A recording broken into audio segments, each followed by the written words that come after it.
So Leonardo Rastelli will continue talking about superconformal field theory. Okay, thank you very much. First of all, I will try to be more deliberate in my handwriting. If it gets unclear, please let me know. So a quick recap of what we did yesterday. So after this general introduction to superconformal algebras and NUMS theorems, I tried to give you a first very concrete set of examples, which are n equal to 2 Lagrangian field theories. So let's recall the basic ingredients. So for n equal to 2 Lagrangian field theory, we have a set of discrete data, which is the choice of the gauge group, G, which will be a product of simple factors not including U1, each of which comes equipped with its own complexified gauge coupling, which lives in the upper half plane. And then corresponding to the choice of gauge group, we have, of course, the vector multiplet,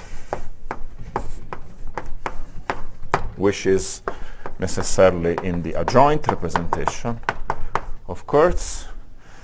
And then we must choose a representation R for the matter, which must be pseudo-real, as I have perhaps overemphasized, but let me repeat it. And the typical situation where we will choose the representation to be the direct sum of a representation and its complex conjugate. That is the case that I labeled the full hypermultiplet, in which then we have these two sets of n equal 1 chiral multiplets, one in representation R and the other in representation R star. Now, the typical situation, of course, is such that you will need to ensure a vanishing of a data function multiple copies of the same representation. At times, this representation R of the gauge group will be reducible, and then there will be some symmetry that commutes with the gauge group, and that will be the flavored symmetry of the theory. So, just to be super concrete, canonical example, we take G to be SUN, and when we take NF fundamental hyperts, and then the rule for cancelling the one Lupeta function, which we viewed in great detail, is that NF must be equal to 2n. And then in this case, we could be very concrete. We would either think of this as a n by n matrix, or put explicit color indices of that kind. And similarly, on the Q's and the Q tilde, we will put, so, I hope, I don't want to belabor things too much, but this is the color index, and then here I will have an additional flavor index I that goes from 1 to NF. I also emphasize that if we want to discuss the SU2 R covariance, we must perform a conjugation of Q tilde, and this is the object transformed naturally as an SU2R doublet. So I12 is an SU2R index. And all of these gadgets, of course, are in the same representation of color and flavor. Okay, so what I did not have time to discuss yesterday is the moduli space of vacua. So let's start with the classical moduli space of vacua. You can go back to the n equal 1 formulation I gave you yesterday and derive the f and d term equations, and then it's convenient to rewrite them in a way that makes manifest the fact that it's actually n equal to 2. So we can write the vacuum equation in a way that organizes them nicely in SU2R representation. And so the vacuum equation will then split into a singlet piece, which reads phi commutator phi bar equal to 0. Okay, I'm in the conformal case, so mass terms are set to 0. There's a doublet that, for example, just to be concrete and put indices in this super QCD case, we read like this, and a similar one with Q tilde. And finally, there's a triplet equation, which is the more interesting one I want to focus on, which we read as follows. So we want to, so my gauge index is down, my flavor index is up. So I will write this kind of thing. Okay, so actually let me write it in a, I promise to write in SU2R covariant way, so let me actually do that. So I will write Qi Q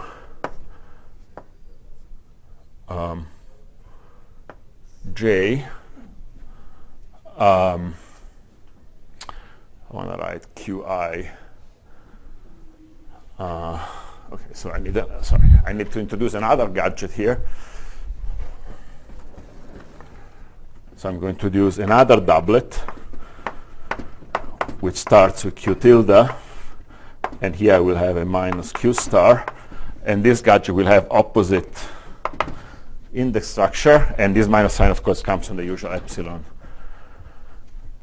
symbol story, and then I will write here Qi, Qj, and then this is the vacuum equation which I want to contract the flavor indices, and then this will transform in the adjoint of the gauge group. And this needs to be set to 0. Okay? So this object is interesting, and we're going to give it a name. So it's an operator, mu, which is bilinear in the Q's, and you see it's in the adjoint representation of G, and he has a canonical name. It's called the moment map operator, and it may be apparent to you why it's called the moment map, and if not, it will hopefully become a little bit more clear in a moment, and if I forget to explain it, ask me later. Okay, so these are the vacuum equations, and of course we could solve them and then impose that invariance under G, but you have been explained already a couple of times that there is a more clever way to think about moduli space of vacua in supersymmetric field theories, which is in terms of the chiral ring.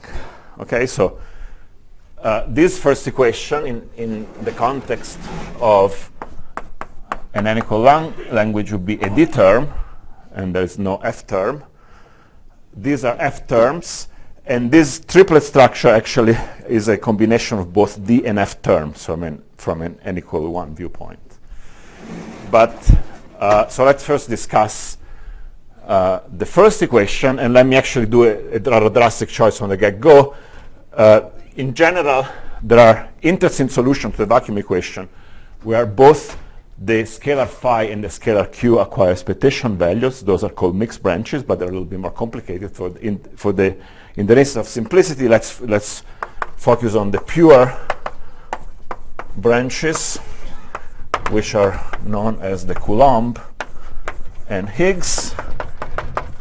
So Coulomb branch is where the phi's acquire an expectation values and the q don't, and Higgs is the other way around.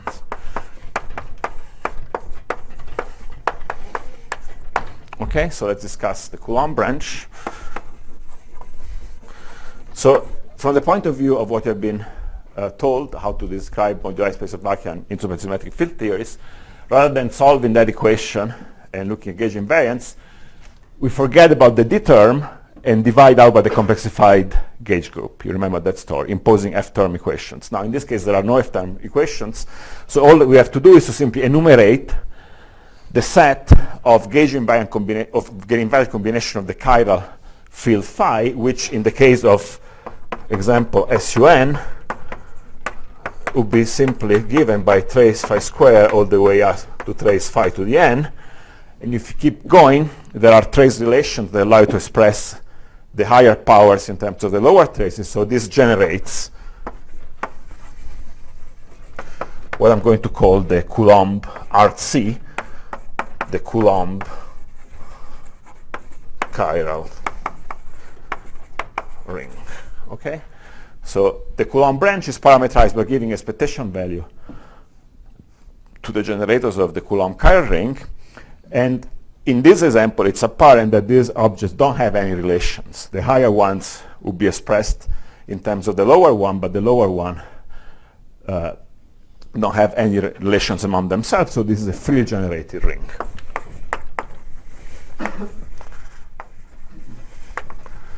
Okay, so this is the example of SUN. Should be apparent how this generalizes to any group G. You just enumerate the Casimir invariants of the group, and those give you the set of generators, the Coulomb-Chiral ring. Okay.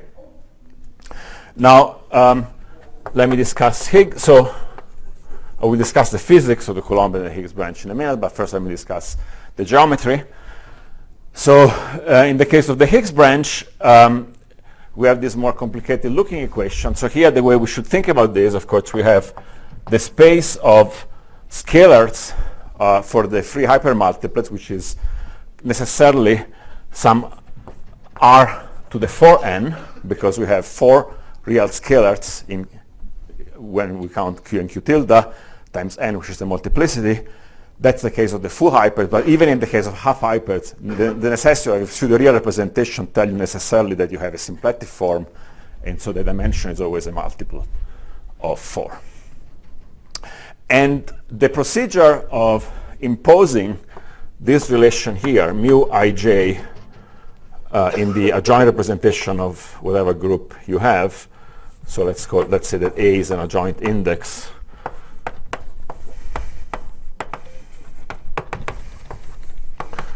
of G. So we have to impose this relation and then divide out by G. This procedure is a famous name. It's called the hyperkähler quotient.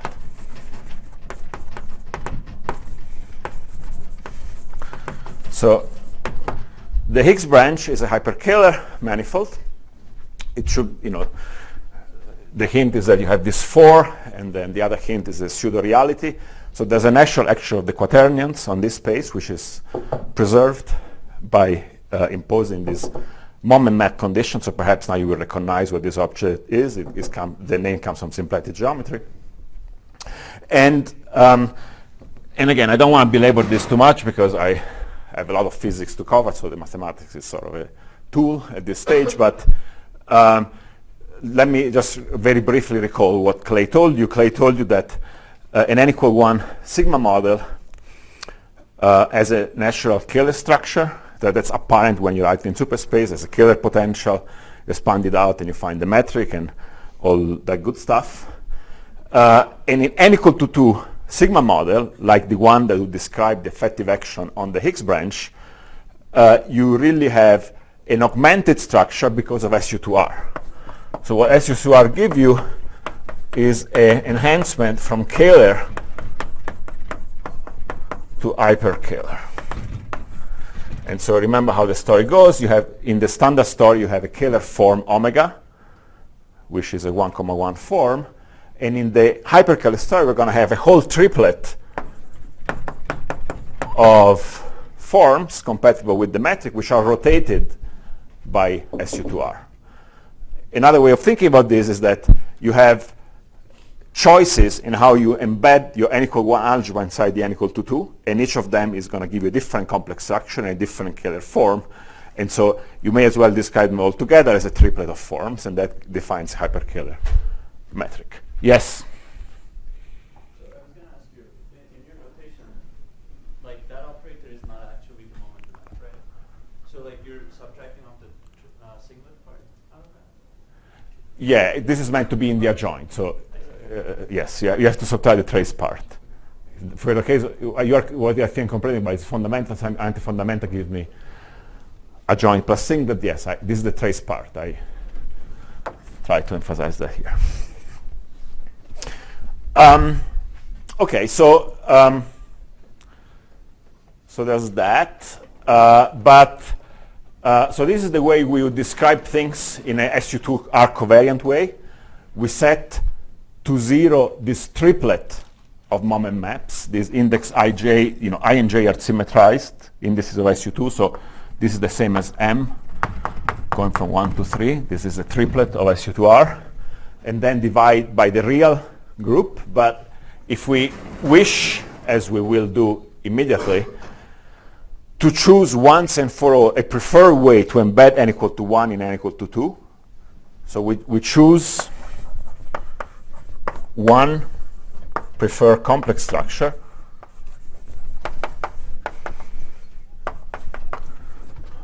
and hence a Kähler form omega, and let's say that we choose the Kähler form to be Kähler to be omega 3. We have 3 choices. Let's say we choose omega 3 for it.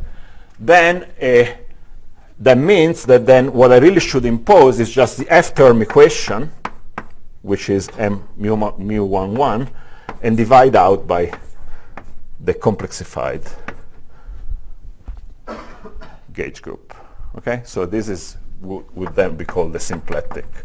It's a holomorphic symplectic quotient. Okay, I hope I didn't scare you off, but let me say it again. We have a triplet of conditions. From the n equal 1 viewpoint, the 1 component and 2 components are f and f bar terms, whereas the 1 2 component is a d term. So by following the usual philosophy in which we look at moduli space of vacuum n equal 1 theory, we forget about the d term and divide out by the complexified gauge group, and then we are only left at holomorphic coordinates on this manifold, and we just impose the f-term equation, which is mu 1 1.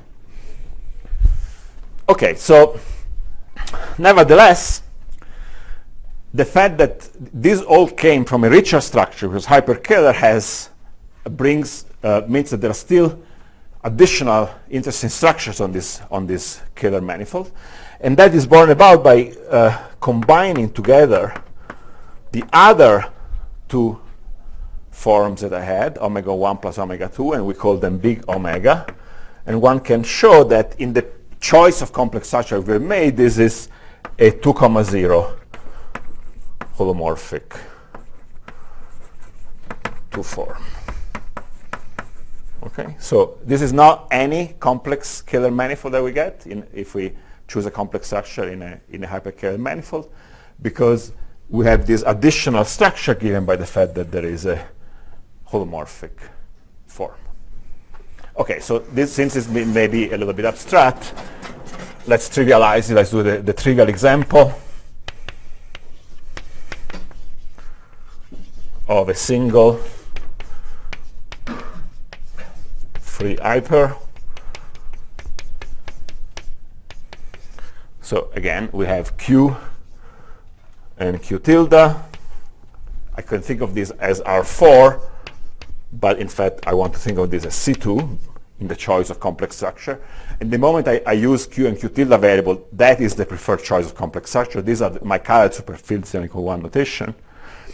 And then in that notation, omega would simply be equal dq tilde.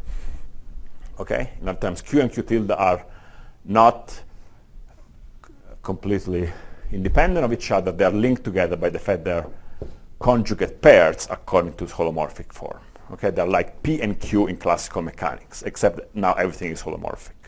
We have a symplectic structure, and I could define a bracket operation on my manifold in this fashion. This is like the Poisson bracket induced by my symplectic form. And under this bracket, we're simply saying that Q and Q tilde are canonically conjugate. They're like Q and P in classical mechanics. Okay, questions about this?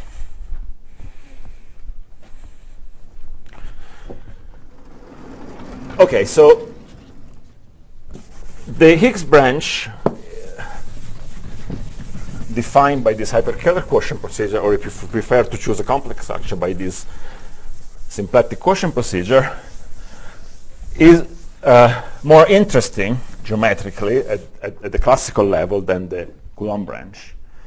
Whereas the Coulomb branch was this very trivial thing where you have a set, you just enumerate a finite set of generators and the ring is freely generated by them. the Higgs branch can be more interesting. So in general, the Higgs branch will be some interesting affine complex variety. Okay, so here I really should give examples, but I really don't have much time. And so I'd like to give you homework. So I emphasize that in order to have asymptotic, to have well-defined theories, we don't want vectors in 4 dimensions. But for the purpose of computing the Higgs branch, I may as well consider quiverts that have U1 vectors, that makes the calculation easier, and so that's what I'm going to do. And so I'd like you to do this. If you've never done it, this is a very instructive exercise. Consider this quiver, gauge theory, and calculate its Higgs branch. Okay. Now, there is a more physical interpretation of this object in terms of 3-dimensional physics. The Higgs branch is actually the same upon dimensional reduction. If you start from a 4-dimensional superconformal field theory, you put it on a circle and you flow in the infrared, the result in 3-dimensional theory will have n equal to 4 supersymmetry, just by conservation of the normal supercharges. And in the infrared, it will be an instance superconformal field theory with the same Higgs branch as the 4D theory. So in fact, in 3 dimensions, you can very well consider this quiver. It makes perfect sense as a UV complete theory because nobody is afraid of U1 vectors in 3 dimensions. And this will flow to a superconformal field theory in the infrared whose Higgs branch I'm asking you to compute in this exercise. Questions? Yes? So is that not true for Coulomb branch? But the Coulomb branch is much more complicated upon dimensional reduction. There's a whole complicated story. Okay, so this actually, so the question was whether this was not true for the Coulomb branch, by which I mean what is not true is whether upon dimensional reduction the branch stays the same. It's very much not true. And this actually, let me make some now comments. Everything at this stage was at the classical level. What about quantum corrections? Okay, so the first statement one needs to make is that the modular space is not lifted by quantum corrections. We have seen in Kant's lecture examples where that can happen. This does not happen here. There are no superpotential terms that can lift the branches. But the situation is radically different for the Coulomb and the Higgs branch. The Higgs branch is actually completely not corrected at the quantum level. Okay, so there's no, one way to understand it is that there is a decoupling between, if you sit at a generic point on your vacuum manifold, and you flow to the infrared, you will again have some sort of effective field theory description with a bus of free fields. What are these free fields? Free vectors and free hyperts. So you will have a product of U1 vectors for the free abelian part of the vectors, and then some neutral hypermultiplets. It's not hard to show that n equal to 2 supersymmetry is such that the metric completely decouples locally between these two sectors. You can write down the kind of Kähler sigma model that Clay was writing, and a priori you would write something that depends on phi. You start putting names here. This could be M. You have a bunch of Q tildes with various names and their conjugates. A priori, the Kähler potential will be an arbitrary function of this kind, but in fact, n equal to supersymmetry predicts that there cannot be cross terms between the phis and the q's. And if that's the case, now we rely on the principle of holomorphy, that we should regard the complexified gauge coupling tau as expectation value of a vector superfield. And that tells you that given that there is this complete decoupling, the Higgs branch metric cannot get corrected because there cannot be a tau dependence in front of it. That was a little bit quick, but the conclusion is true. Okay, so the Higgs branch we calculated in the classical level, and it doesn't acquire quantum corrections. On the other hand, the Coulomb branch is more interesting, and as we move on the Coulomb branch, so this is a story that you have probably seen. If a generic point on the Coulomb branch, let's look at the case of SUN. So let's discuss it a little bit more systematically. So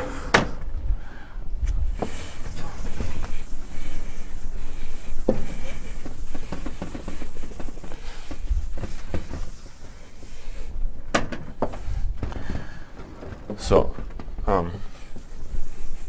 what is the effective field theory on the Coulomb branch? So let's look at the case of SUN, for example. Then SUN at the generic point of the Coulomb branch will be broken down to its abelian factor, and say the energy effective action will be described by looking at the dynamics of these degrees of freedom, which has n-1 vector multiple, which extreme low energy are free. And then the question is, how do we write to begin with, two derivative effective action at the generic point on the Coulomb branch? And the story here is much more interesting. And for the Higgs branch, very much this gets quantum corrected, and very much this has an interesting dependence on where you sit on the moduli space. And this is, of course, a venerable subject of Seiberg-Witten theory, to which, according to time, I may or may not come back in future lectures. Okay, so this brings us to Seiberg-Witten theory. Seiberg and Witten famously were able to solve for the two derivative low energy effective action of the Coulomb branch in a variety of interesting examples. And that subject has been enormously developed, and there's a huge amount of things to learn by looking at the effective action of the Coulomb branch. Let me just leave you with a keyword. The relevant geometry to describe this low energy effective action of the Coulomb branch is something which is called special scalar geometry. So it's scalar, but then there are additional constraints that come from the fact that you can choose a special set of coordinates that transform in an interesting way under electromagnetic duality, and that whole story I may be able to come back next week, time permitting. On the other hand, the Higgs branch quantum mechanically is trivial, but it classically has a little bit more structure because it's an interesting algebraic variety, unlike the Coulomb branch, which classically is rather trivial. And just to come back to the homework, okay, so the homework that I gave you was actually a little bit too trivial. So those of you who, I mean, without looking it up, because if you look it up, you immediately find the answer, for example, on Wikipedia. But you can try to generalize this example to any affine Dinkin diagrams. Okay, so starting, for example, to this one, and then you can do the D and the E, etc. And it's fun. Compute the Higgs branch in these examples. And what compute means, okay, you do whichever way you want, but the smart way, again, write down the holomorphic gauge invariant combinations and impose the holomorphic moment map. So do it through the symplectic quotient procedure that I outlined. Okay. So that, let me see how am I doing with time, probably very poorly. Use 30 and you have 45. Okay, so to summarize, so this was basically all I'm going to say for now about Lagrangians, but let me summarize one lesson.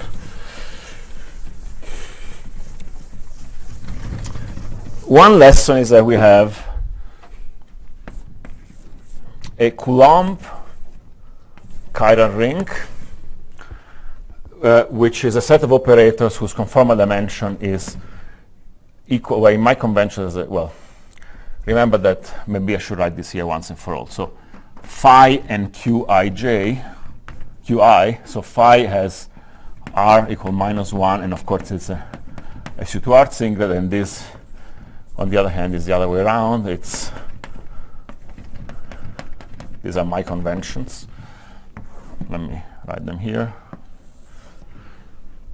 So these are chiral operators whose conformal dimension delta, or let me call it E actually, E is the conformal dimension, or interchangeably delta, is equal to, well, unfortunately, -r, because for me phi has -1. If this minus upsets you, put the absolute value. And then there is the Higgs chiral ring, which, remember, is gauge invariant combination of the Q and the Q tildes. Both Q and Q tildes are SU2R top components of their doublet. So in notations of Q and Q tilde, both have R equal +1/2. And so these are objects where E is equal to 2R. Clear enough? I'm just using the fact that the free boson has dimension 1. And so that's how it's already work. Trace phi squared as R equal minus 2 in dimension 2, so it obeys my condition. Whereas something like the moment map, which is example, the thing I was writing earlier, Q tilde has E equal to 2 and R equal to 1 because both of them have R equal to 1. And in terms of the scalar rings, well, the scalar rings are the holomorphic coordinate rings of the respective branches. Okay, so R Coulomb, let me write it this way. R Coulomb is the complex coordinate ring of M Coulomb, and R Higgs is the complex coordinate ring of M Higgs. Okay, this is simply a way of saying that a generic point of the Coulomb branch is specified by giving expectation value to the Coulomb chiral operators, and similarly for the Higgs branch. And this is, clearly true in a Lagrangian theory. It would be true more generally in N equal 1 theory with a little bit of a extra tweak that sometimes in N equal 1 you find chiral operators which are nilpotent. Okay, so one thing you must do, so the general conjectural relation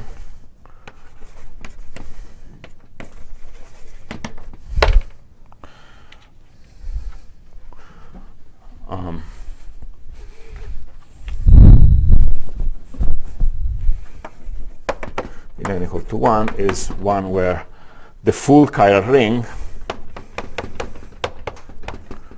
mod out by the nilpotent elements, which means you must reduce the ring, is isomorphic to the coordinate ring of the full vacuum manifold. Okay. So this is clearly true in Lagrangian examples. It can be demonstrated explicitly. And we will take it as an axiom for theories that do not have an explicit Lagrangian description. In N equal to 2, nobody has seen examples of nilpotents yet. In N equal to 1, they can appear, and it's clear how to eliminate them in Lagrangian examples. And I don't know, if this is too complicated, you can ignore it. Yes? So in these Lagrangian examples, how should I think about the space of local gauge-invariant operators, like in the abstract operators? Okay, great. So the question is, how should we think about the space of abstract local operators in a more bootstrappy kind of viewpoint? And that's the next subject I'm going to cover.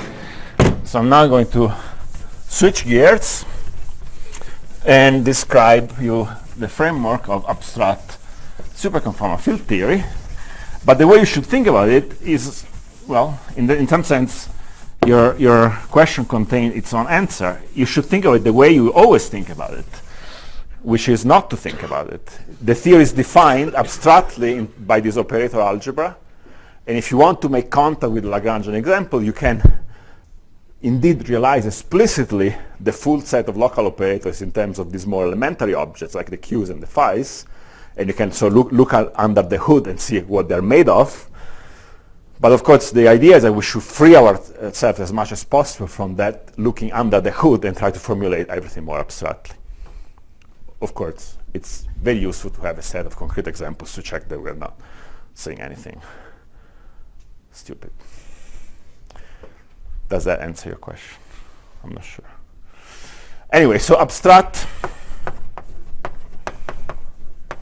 superconformal field theory. So thankfully people have given introduction to conformal field theory before in this school, so I can be brief.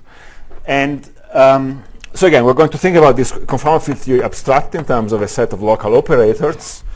So let me first very quickly review the story in the purely conformal case.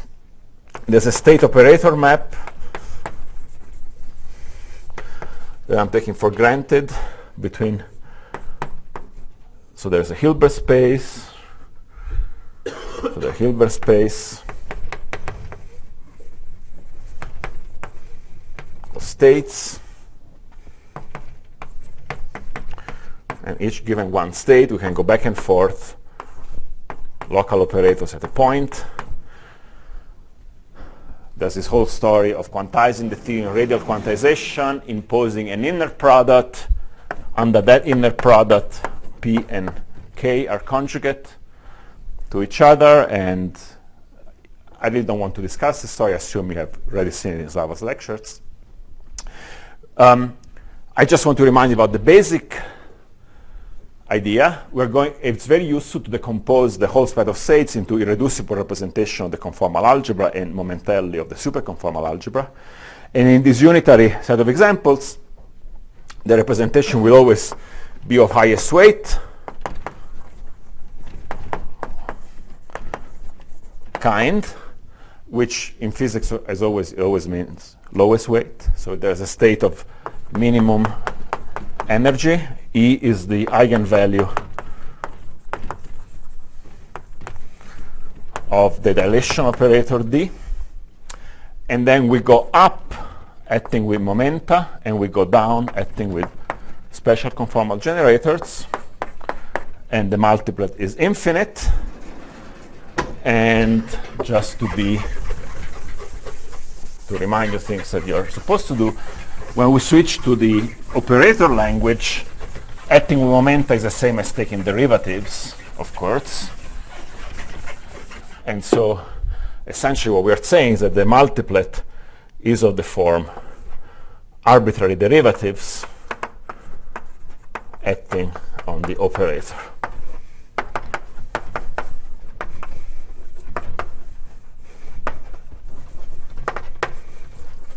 I should say is the generic conformal multiplet, where we assume that the special conformal generator commute with the operator at the origin, meaning that O is a primary. Okay, so I'm really shortcutting this whole discussion. I'm just trying to remind you of the notation. The highest weight state, which in physics language is the lowest weight state, by definition is annihilated by the lowering operator, which is K. That is the condition that it's a primary state or a primary operator. And we go up taking derivatives, and so the generic multiplet is one where we specify the quantum numbers of the primary, and then we build the most general state in the module by acting in all possible ways with derivatives. So multiplets are then identified, well, they are specified, they're labeled by the quantum numbers of the primary, which in the purely conformal case, specifying restricting to 4 dimensions, would be, so again, we just specify the quantum numbers of the primary, and the quantum numbers of the primary are its conformal dimension and its Cartan under the Lorentz symmetry. Okay, so that specifies complete the quantum numbers under the conformal algebra. The conformal algebra SO4 to a string Cartan generator, which can be chosen to be this, and that. So SO2 times SO4 is a maximally compact subgroup. SO4 we write as SU21 times SU22. These are the Wick rotated Lorentz quantum numbers, and those are the quantum numbers of the primary. So the generic multiplet, again, is obtained by acting with arbitrarily P on the lowest energy state, but it sometimes happens that if you fine-tune these quantum numbers, you'll encounter states with, okay, so first of all, I should say, before I get to that, this is something that probably Slava discussed. Not anything goes. There are unitary inequalities. There are inequalities that one must impose on these quantum numbers so for the representation to be unitary. And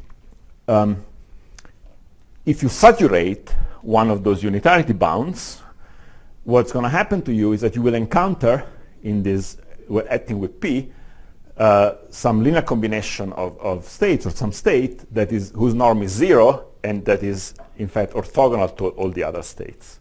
And since we're insisting on unitarity, what you really must do is to mod out by this null state and by all of its descendants to obtain the correct unitary multiplet. If that happens, of course, when you hit this unitarity bound, then the multiplet becomes shorter because you're mod out by this submodule. Okay, so with those preparations, let me give you a lightning review of the shortening conditions in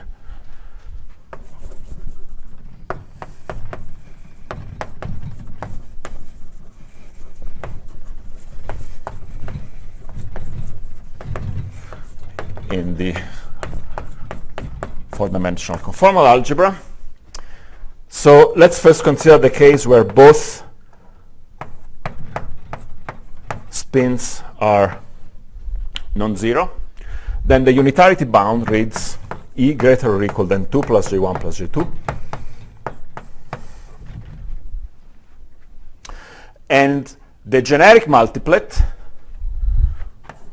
where we have the strict inequality, will be simply labeled by A. A, J1, J2 is the generic long.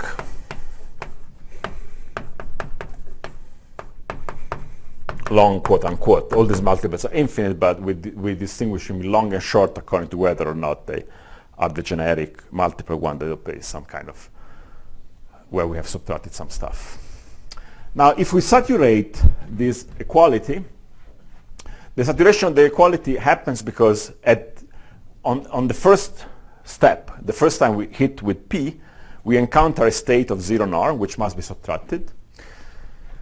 And so the first saturation, so if E is actually equal to this, and we after subtraction,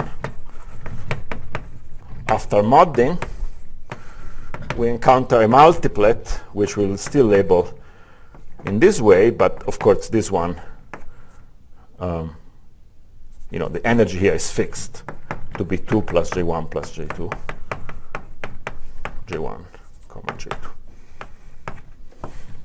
Okay, so what is the nature of this null state that we are eliminating? Well, this operator, let's write it more explicitly. If I write down its Lorentz quantum number, so there's a bunch of alpha indices and a bunch of alpha dot indices. So in my notation, J1 and J2 are half integer. So let's see, if I have spin 1/2, so okay, so we have to go from n and m, when n and m are related in a certain simple way to J1 and J2, which I suppose is just n is 2J1, hopefully. Yes, and m is 2J2.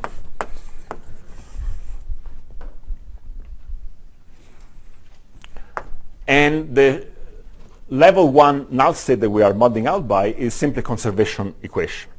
So it's an equation of the form derivative of this gadget is equal to 0. So familiar examples.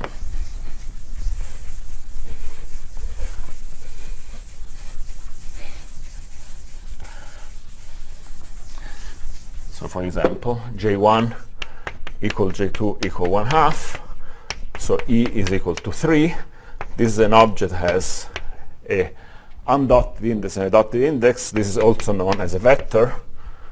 And so my conservation equation says this, and you will recognize the standard formulas for a conserved current in 4 dimensions. A conserved current in 4 dimensions is dimension 3, and it's conserved. And you see, if you know that the theory is conformal, this is an if and only if.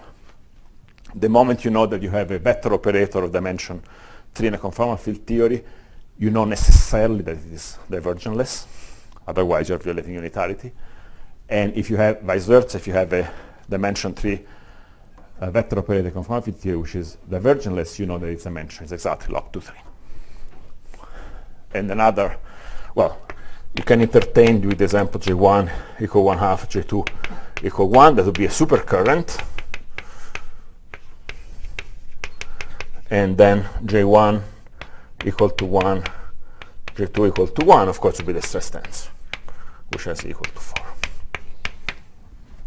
Okay, so in this abstract bootstrap viewpoint, we're going to simply postulate that any conformal field theory will have a stress tensor. We will simply assume that there is such an object in the space of local operators. If you have a Lagrangian description, that of course follows from the fact that if you have a local Lagrangian, you can couple to a metric and find the stress tensor, etc., etc.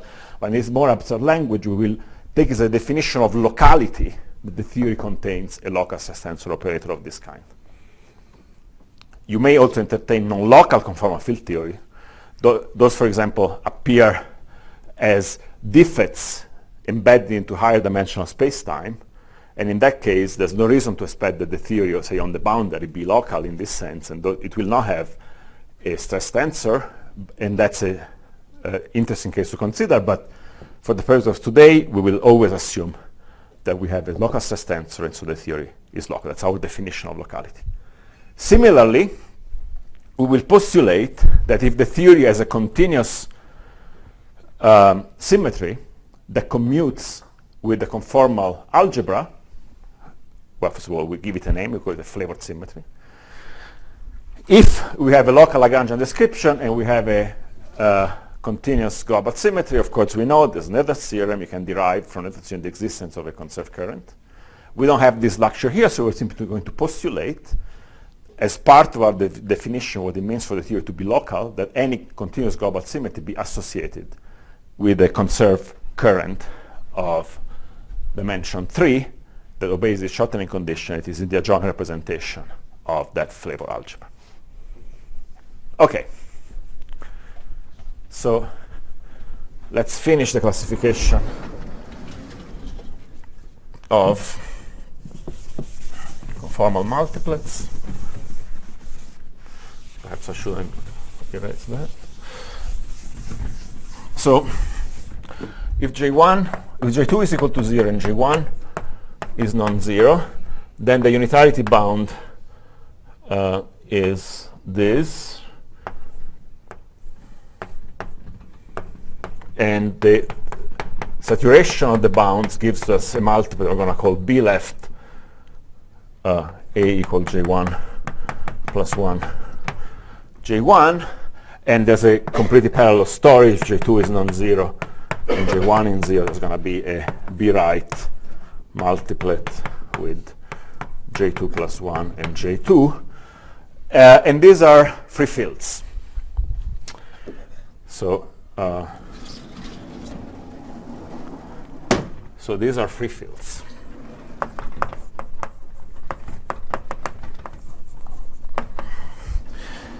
So let's get examples.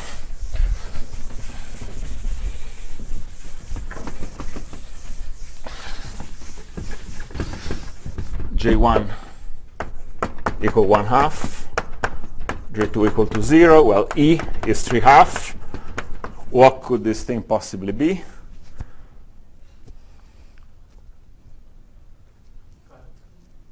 It's a chiral fermion, it's a Weyl fermion. Psi alpha fits the bill, and the null that we are subtracting is just a Dirac equation.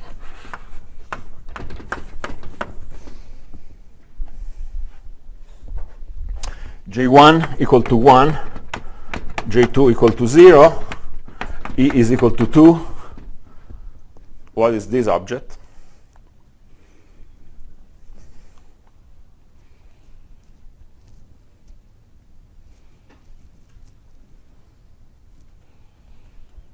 Who can tell me, in terms of free field theory that you're familiar with, an operator of dimension 2, which is J1 equals 0, J2 equals 0 means this is a self-dual piece of a 2 form, right? So it's a self-dual piece of an abelian field strength. And then this is the free field equation of motion, etc. Now there's actually an interesting Q result proved recently by Cordova and Diab that showed that that these are actually the only two allowed possibilities in free field theory, because the moment you take J1 greater than 1 You can still play this game at the level of representation theory, but it turns out that the corresponding multiplets have vanishing 3-point function with the stress tensor. So you cannot have such multiplets in a local conformal field theory. This is the conformal field theory version of the Witte-Weinberg theorem that tells you that spin greater than 1 is incompatible with the existence of a local stress energy tensor. But anyway, given that we are going to be interested in interacting quantum field theory, whether J1 is bigger than 1 or smaller than 1, we don't care. We just throw out this stuff. It's completely decoupled from the rest, and we will need no worry. Yeah. That observation was a little parenthetical, but all these representations make perfect sense as conformal field theory representations. And they describe free fields, but they are free fields of higher spin in general. And higher spin free fields are not allowed in conformal field theory if you assume there exists a stress tensor, because you can show that their 3-point function with stress tensor vanishes. And that's inconsistent with word identities. That's Weinberg-Witten in the context of conformal field theory. And finally, just for completeness, of course, you can take J1 equal J2 equal to 0, and then here the unitarity bound is a little different. It tells you that E is greater than 1, and if you saturate it, you just have the B multiplet, which has E exactly 1, and it's a scalar, and that's, of course, just a free scalar. This is a little different from the other case in the sense that the null state happens at level 2, and it gives you the Klein-Gordon massless equations of motion. Okay, so that's conformal representation theory in a nutshell. Now, the other phenomenon which is very interesting to study is what happens to a generic long multiplet as you hit the unitarity bound. So what must happen, of course, is the multiplet decomposes into other multiplets. And the typical situation can be illustrated with these conserved currents.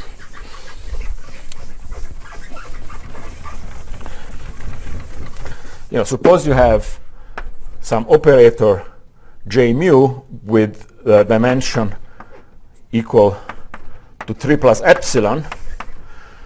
This could happen perhaps because you have a coupling constant in the theory. You have some exactly marginal parameter where epsilon is some function of the coupling. And it could happen that as you tune the coupling to some special value, the dimension becomes small, close to the unitarity bound, and eventually hits the unitarity bound. And in that case, what happens is sort of clear enough. That mu J mu is different from 0 in general, but it's in fact, of course, proportional to epsilon times an operator times a scalar operator of dimension 4. And so what clearly happens is the full multiplet decomposes into the conserved current multiplet plus an additional long multiplet whose highest way state is the scalar operator of dimension 4. And this idea of multiplet splitting and recombination is actually very useful in a lot of applications. Okay, so if there are no questions, we can now graduate to superconformal.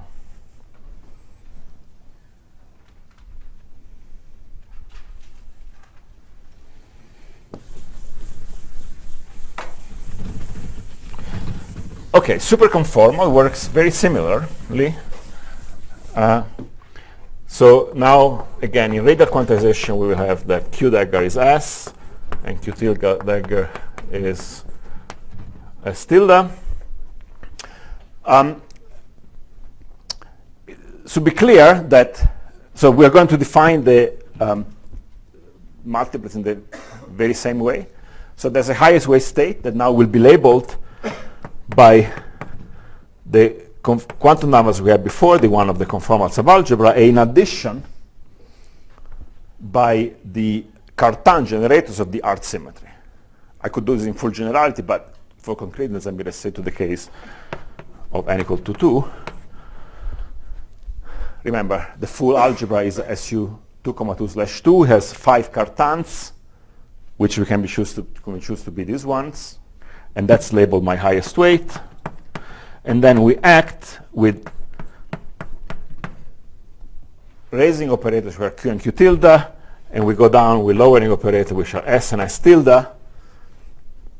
Of course, Q is the square root of P, so every time we add with Q, we increase the conformal energy by 1/2 rather than 1 as we did before.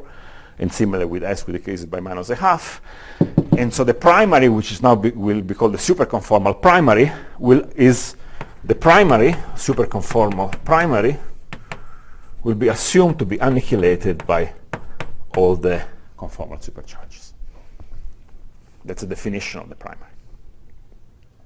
And then we go up by acting with QQ tilde, and actually to be precise, we should also, even before I was a little bit cavalier, we should also decompose the Lorentz piece into Cartan's lowering and raising operators. And so we start with the highest weight, not just with respect to P and K, but also with respect to the raising and lowering operator of the Lorentz group. But that's the standard stuff. I mean, when we write J1 and J2 here, of course, I mean that I start with the highest weight also of the Lorentz group, and then that's standard Lorentz quantum number group theory. So I didn't keep track of that, but keep that in mind. And similarly for the SU2R, the primary is also a highest weight with respect to SU2R, so it will be annihilated by according to whether you want to consider highest or lowest state, it will be annihilated by, say, the raising operator of SU2R.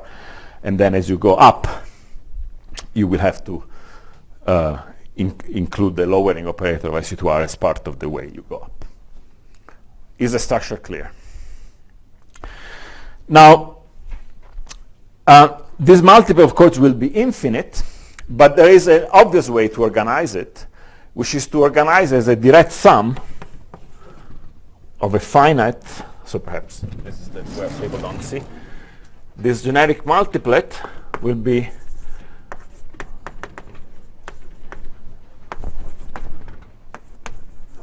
a direct sum of a finite direct sum of conformal multiplets. Okay? The reason should be clear. Q and Q tilde anti-commute to derivatives. And so if I decide, the way to organize the module, every time I have Q and Q tilde, I anti-commute to get a derivative, just give me a conformal descendant, so that's uninteresting because we have already taken care of that.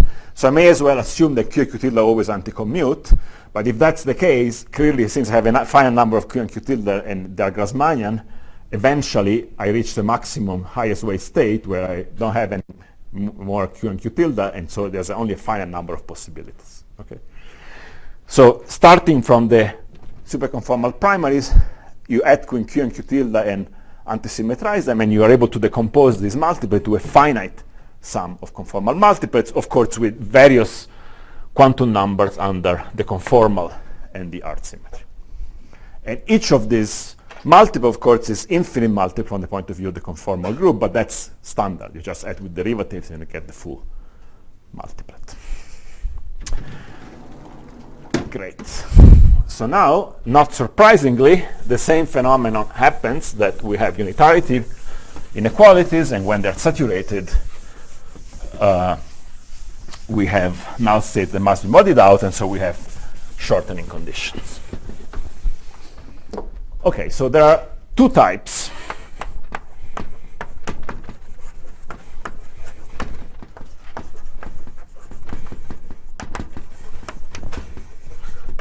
So I'm going to follow the conventions of Dolan and Osborne, but I also must point out that there's a very nice recent paper by Ken Interrogator, Clay Cordova, and Thomas Dumitrescu that revisited this whole story in a more uniform notation that applies across dimension, across different values of the amount of supersymmetries. But in the literature, the Dolan convention is still the most used and also the one I'm most familiar with, so that's what you get.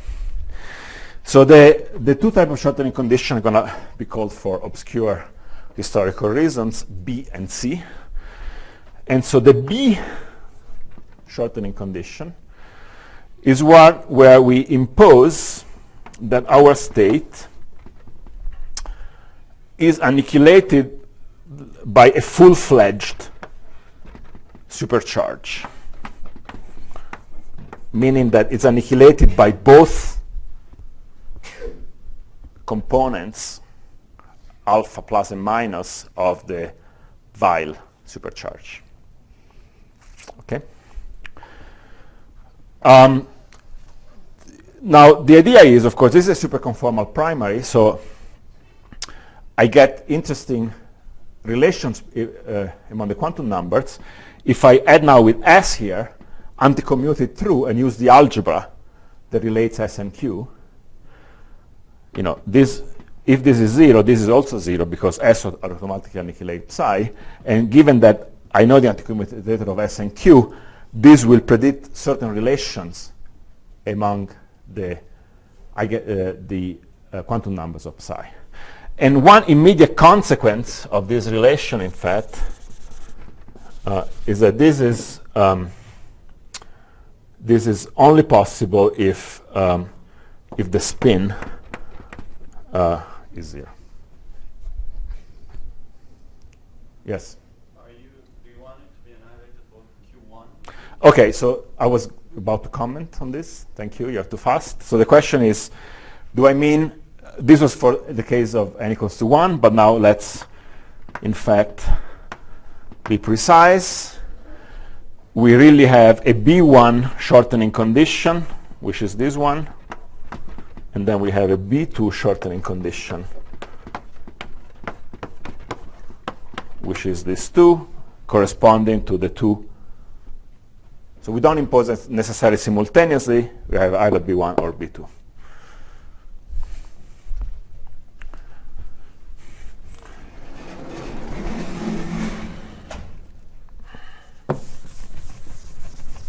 Now,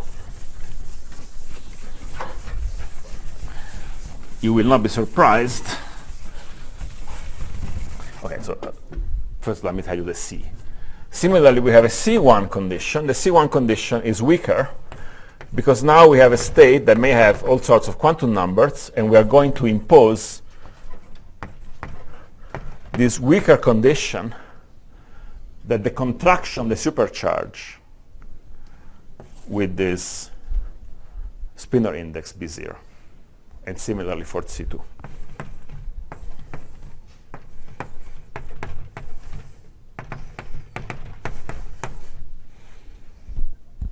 This is the condition. So this is the condition if J1 is different from 0. And I'm still going to call it C1, but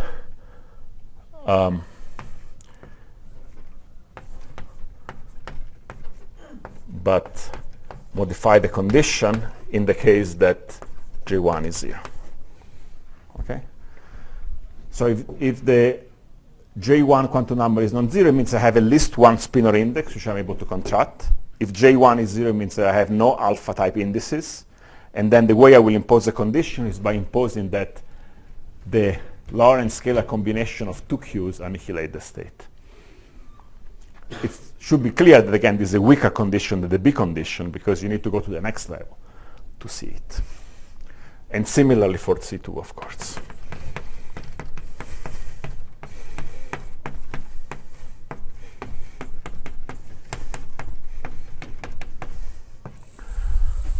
Okay, then I'm not going to write them down. You can imagine what they are. They're going to be B bars, which have to do with the Q tildes, obviously. And similarly, there will be C bars. Clear enough? It's just the same exact thing, but switching the role of alpha and alpha dot indices and the role of Q and Q tilde supercharges. Okay, these are the possible shortening conditions that come from saturating, that come from eliminating null states. And, okay, so I'm sorry, it's a lot, but that's what it is. And now, to enumerate the possible shortened multiplets of the n equal to 2 superconformal algebra, we need to mix and match. We can just impose one of them, a couple of them, in some cases even 3 of them, making sure, however, that they're compatible with one another. So for example, if I try to impose this condition, what will happen?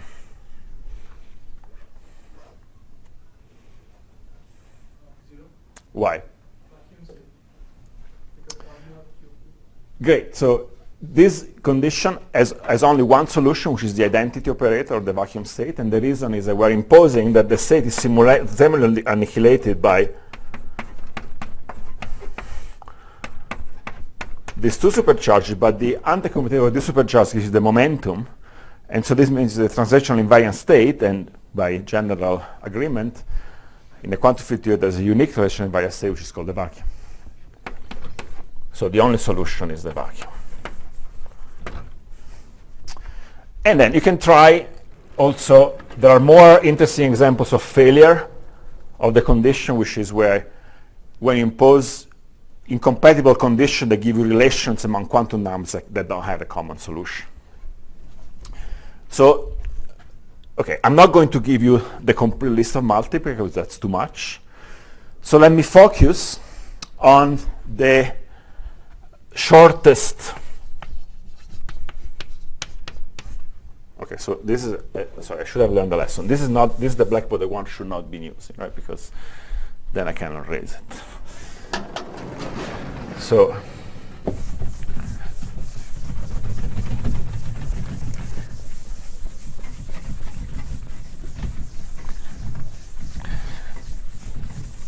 I'm going to list the multiplets that are the shortest possible conditions, the maximum amount of simultaneous condition I can impose. So one type of condition I can impose simultaneously, nobody's going to stop me, is B1 together with B2, or its friend, B1 bar together with B2 bar. So it turns out that there are states, so if you go through the exercise that I briefly outlined of commuting S through the Q's and imposing relation among quantum numbers, you will find, okay, so I'm gonna hope I get this straight. So B2 bar is my, yeah, so you will find this condition. I mean, the sign of R is a little bit pesky, but I apologize about that. So this is what is called Epsilon Bar Multiplets. And necessarily these are Lorentz scalars, and they have R equal to 0.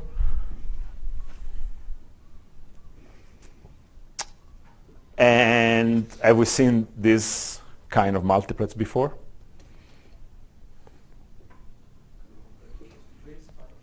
These are, in a Lagrangian example, those were trace of phi k, or trace of phi k bar. Okay. The first line is trace phi k, and the second line is trace phi k bar. Okay, so these are Coulomb multiplets. Coulomb 1/2 BPS.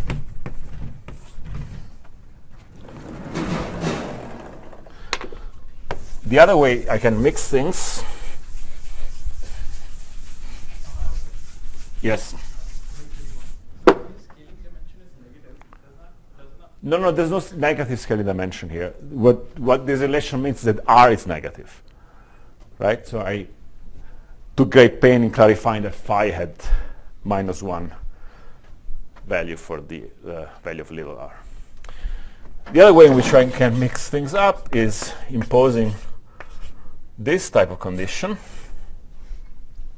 This defines the so-called B hat R multiplets.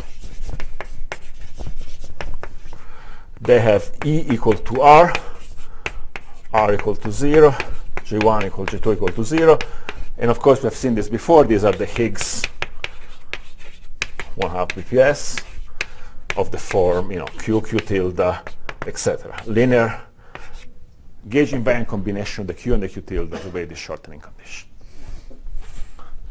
Another interesting thing we can do is to impose as many C-type conditions as we can.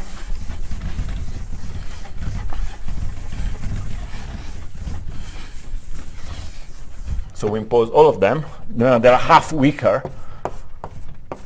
So it turns out that we can actually impose them all. And these are the so-called C hat. The names are whatever they are, but they're standard.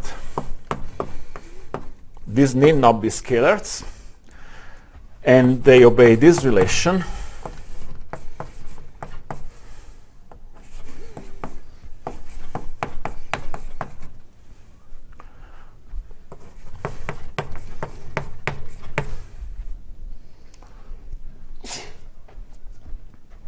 Sorry. Yeah, I'm fine.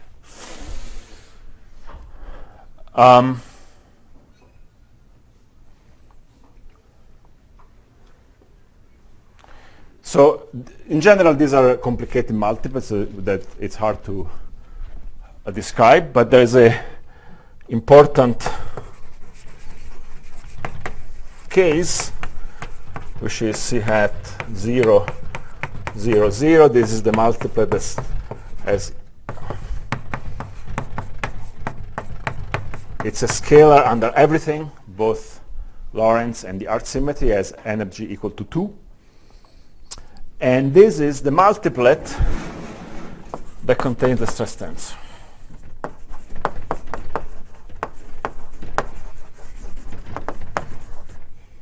It's a very interesting multiplet. It starts with an object I'm going to call X, which is the superprimary, is equal to 2, and it's a scalar. And then it has a variety, as you go up, it has a variety of interesting things. It has, for example, the R symmetry currents, which have dimension 3. It has the supercurrents, which have, well, the supercurrents should have, well, it has supercurrents, and phi has a stress tensor.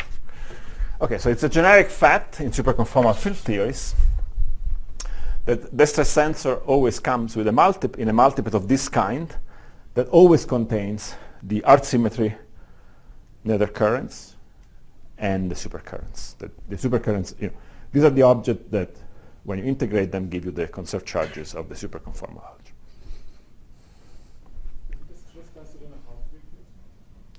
No, the stress tensor is not in 1/2 BPS multiplet, as if by 1/2 BPS you mean what is usually meant by 1/2 BPS.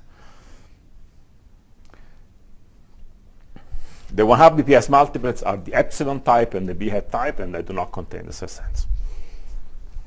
In n equal to 2, the stress tensor in this other type of multiple whose bulk component is a neutral scalar of dimension 2. Perhaps what you're thinking is n equal to 4, where it is indeed the case that the stress tensor is in the 1/2 BPS multiple. Okay, so there are many, many comments I want to make, because now we get finally to discuss some physics, and let's see what we're doing with time. I have 2 minutes left. Okay, so we will have to postpone the physics discussion, although it's a pity because I had all these beautiful formulas here. Okay, so let's say a few things. One thing I want to say is that C hat 0, J1, J2 are other interesting multiplets that contain, however, higher spin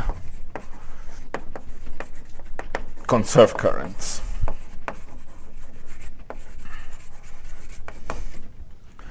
So there's a general result due to Maldacena and Shiboyedov that if a conformal field theory contains even just one conserved current of spin larger than 2, then it must contain, in fact, infinitely many, and the theory is free, or more precisely, it must contain a subsector which decouples from the rest of the theory, and it is free, in the sense that the correlation functions are those of a free theory. In this abstract bootstrap viewpoint, the way we're going to eliminate, there's nothing wrong with free field theory, but it's uninteresting. Also, there's nothing wrong with having a free subsector, but it's uninteresting. We can just always mod it out. So in our abstract bootstrap viewpoint, we're simply going to declare that we're interested in theories where these multiplets are simply not present in the spectrum. We disallow their presence.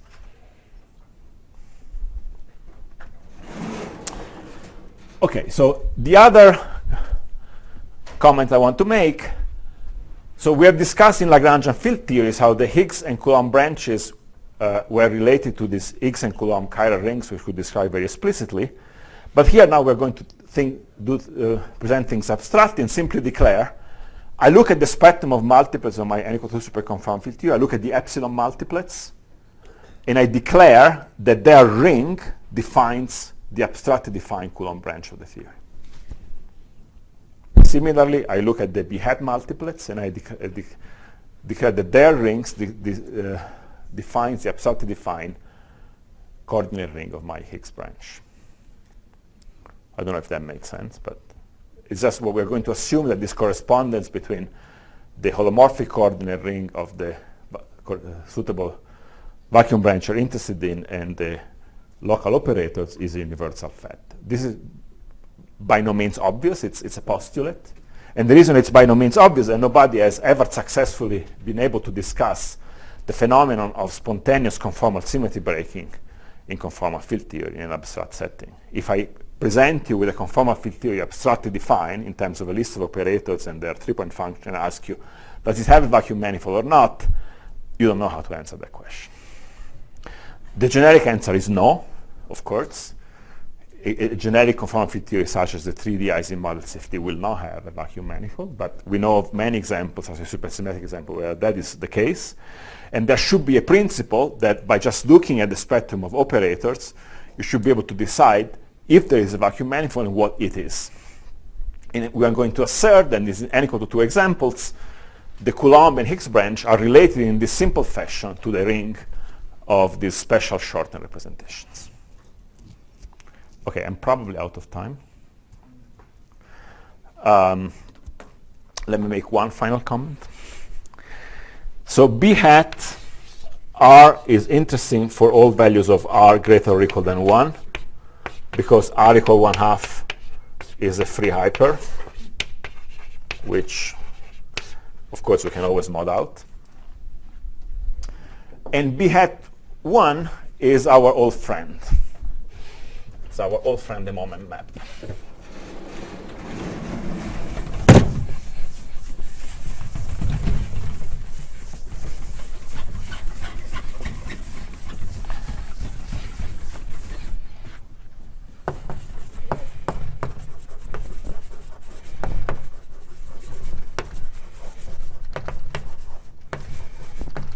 The bottom component is a triplet, R equal to 1. So this is an SU2R triplet. That's B hat. And then it turns out that if you go up, you add on mu with Q alpha Q tilde alpha dot mu, and you contract the indices in such a way that the SU2R indices are soaked up. That defines for you a vector of dimension 3. So the moment map multiplet contains a conserved current, which is the flavor current. Okay, so I will make these comments again next time because it's very essential. But I'm going to assert that the vice versa is true. The flavor currents of an n=2 superconformal field theory always appear as conformal descendants of a B hat 1 multiplet of the moment map. There's no other way you can fit the flavor current in any of the other multiplets. Okay, I think I should stop.